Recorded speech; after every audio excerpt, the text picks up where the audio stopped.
If there is one thing Brexit is probably ultimately going to be do and be responsible for, as to which Boris Johnson will be forever remembered, he will be remembered as the guy who broke up the union.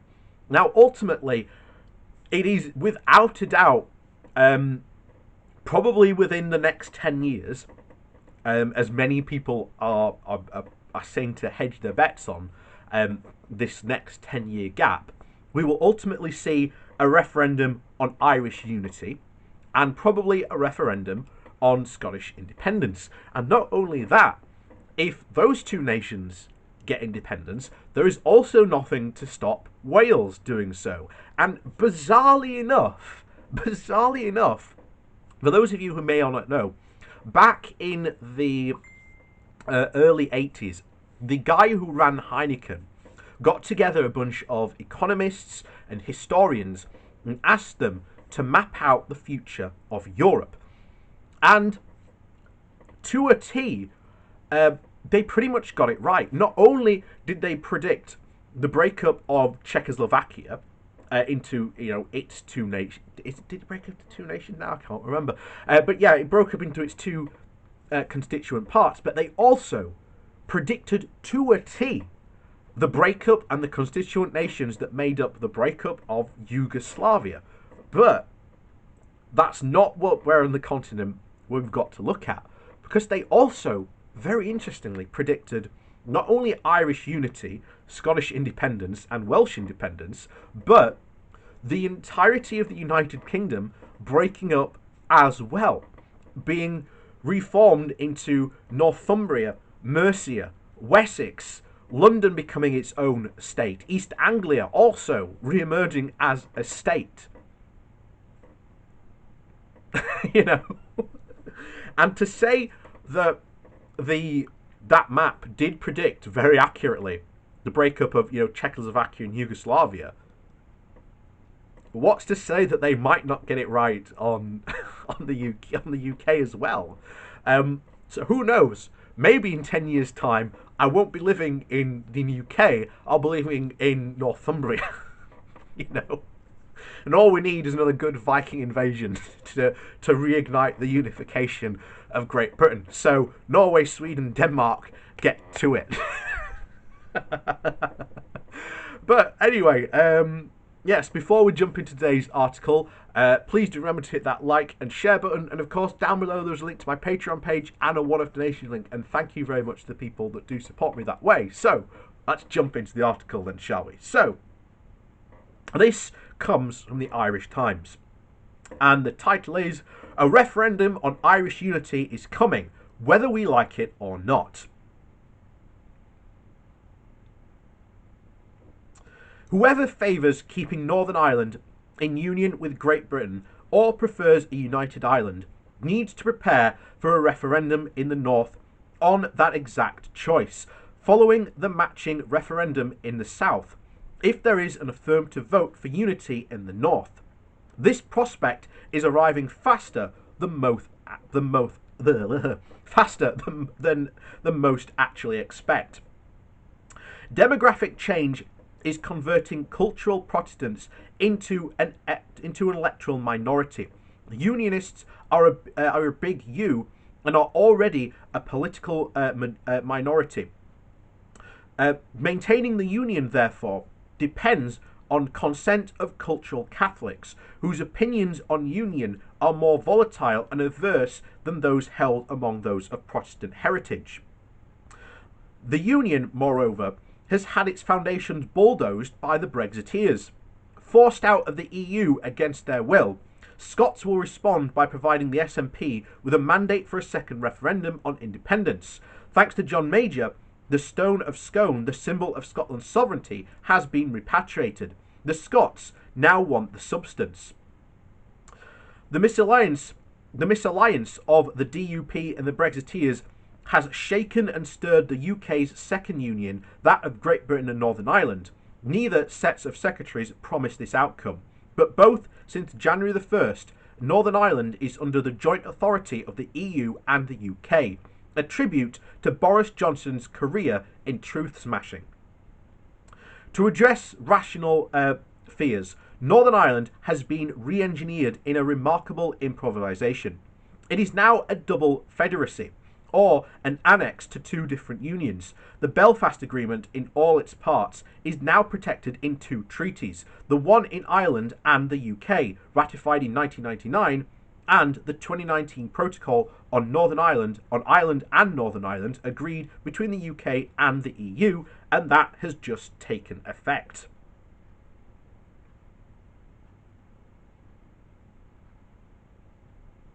Oh, there we go. So Rube Goldberg and Heath Robinson, or HR Geiger, would be required to visualise the new order. Northern Ireland remains within the EU's single market for goods and for practical purposes in the customs union, but without European political institutions unless Stormont decides otherwise in 2042. The government of Ireland will have more influence on economic regulations affecting Northern Ireland than the Westminster Parliament. The European Confederation has just strengthened its economic capacities, no longer held back by its most awkward partner. That matters to Northern cultural Catholics, who overwhelmingly support remaining in that confederation. Along with a minority of liberal Protestants, the parties of others, neither unionists or nationalists, have performed well in recent elections in the north. They too were overwhelmingly favoured the European Union. To resume full citizenship of the European Confederation, many Northerners have taken Irish passports. Up to half the population now have them, while the number taking out UK passports has slid. Later, they may support Irish unity to return to the European Union, not to Pierre's Cosnes or Villand's Island, maybe. And then, will Northern Ireland enjoy the best of both worlds and flourish while Barnier and Boris flourish within Barnier and Boris's novel contraption? Possibly, but this is an amazing front stop, and it now looks precarious. It may have a hard time stabilising amid political polarisation around two simpler options. Scrapping the protocol is the DUP's ambition. The obvious alternative is Irish unification within the EU. So whether you like this scenario or not, is not the point. But if you think it's possible, then recognise that Ireland, north and south, needs to prepare. If only to ensure that any future referendums on reunification do not resemble the Brexit or UK exit referendum of 2016. To prepare is not to harass. Assume one outcome or prepare the referendum presume the referendum will be the day after tomorrow. Preparation can be open, peaceful and pluralist, ensuring that multiple voices are heard and available to constant correction. Not to prepare is to take the ostrich as the paragon of political virtue.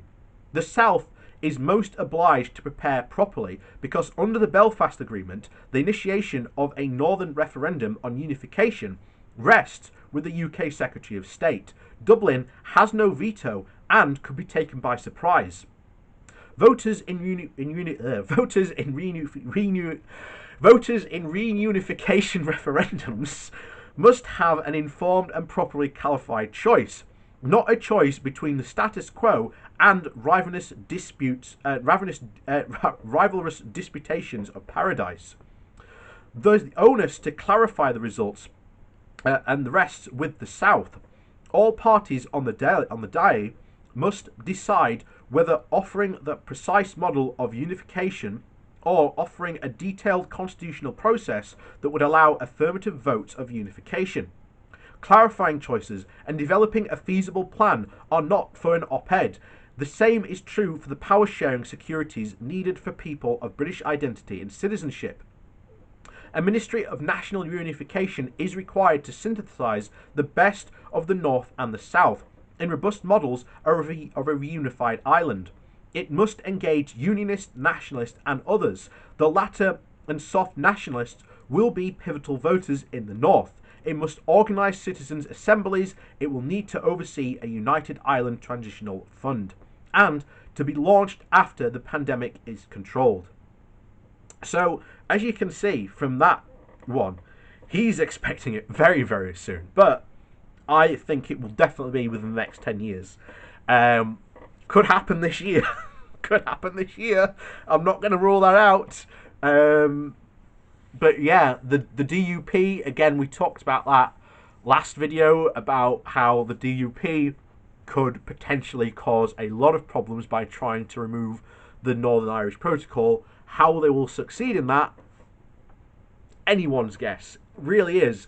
But as we've said before, this is but the beginning of Brexit. And we are going to see lots more problems probably escalate very fast, very quickly this year, from seemingly innocuous positions that could be just as simple as, let's take this whole changing of pesticide rules to reintroduce pesticides that are known to kill bees. Could that escalate into something really quickly? I don't know. It might, but I wouldn't put it past it. You know, who knows what's going to happen? Because as the more the UK wants to play with its sovereignty, the more it separates Ireland, and the more likely it is for an Irish unification, and that will probably happen sometime probably in the next 10 years. So, with that said, as always, thanks for watching. Please do hit that like and share button on your way out. And of course, down below there's a link to my Patreon page and a one-off donation link. And always, thank you very much, and we'll see you all next time.